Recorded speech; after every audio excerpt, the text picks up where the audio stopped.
दो दो जुड़वा जुड़वा बहनें। बहनें और बहुत जादुई समय पहले मेकअप। की बात है। एक बसंत कुंज नाम का गांव था। उस गांव में एक गरीब किसान रहता था। उसकी दो जुड़वा बेटियां थीं। एक का नाम सुप्रिया था। वह बहुत खूबसूरत थी। और वहीं दूसरी बेटे का नाम नेहा था। वह बहुत बदसूरत और काली थी।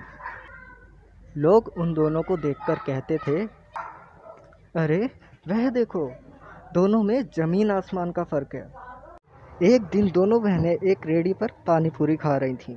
तभी वहीं खड़ी दो औरतें उन्हें देख रही थीं और आपस में बात कर रही थीं।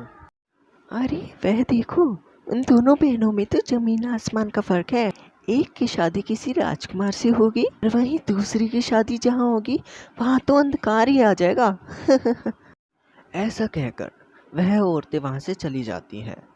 और यह सब सुनकर सुप्रिया भी अपने घर जाती है और घर पहुंचकर अपनी माँ से कहती है, माँ, मैं इस कलमुई के साथ बाहर कभी नहीं जाऊंगी। सभी लोग देखकर हमें जमीन आसमान का फर्क है ऐसे कहते हैं, और आखिर कहीं भी क्यों नहीं, मैं कहाँ इतनी खूबसूरत और ये कलमुही।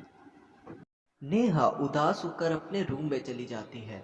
और कुछ समय बाद माँ अपनी बेटियों से कहती है, बेटियों, चलो पार्टी में जाने का टाइम हो रहा है।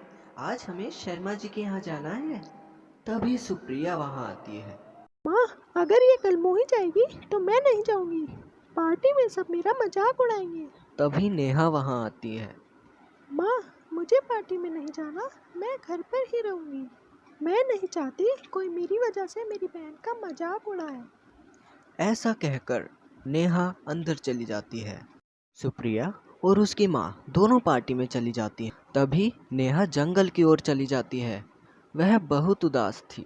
वह रोते रोते एक पत्थर के पास बैठ जाती है और जोर जोर से रोने लगती है। तभी एक परी आती है और पूछती है। क्या हुआ नेहा, तुम क्यों रो रही हो? नेहा परी को सारी बात बताती है। तभी परी उसे एक जादुई मेकअप देती है और कहती है, इस मेकअप को लगाकर तुम सबसे ज्यादा खूबसूरत बन जाओगी। इतना कहकर परी वहां से चली जाती है। नेहा वो मेकअप लगाकर बहुत खूबसूरत हो जाती है और फिर पार्टी में जाती है। पार्टी में जाकर सभी लोग उसकी ओर देखने लगते हैं और कहते हैं, ये इतनी खूबसूरत कैसे हुई? सुप्रिया और उसकी माँ नेहा से पूछती हैं, तुम इतनी खूबसूरत कैसे हुई? तभी नेहा परी की सारी बात बता देती है। यह सब सुनकर सुप्रिया उस परी की तलाश में जंगल की ओर चली जाती है।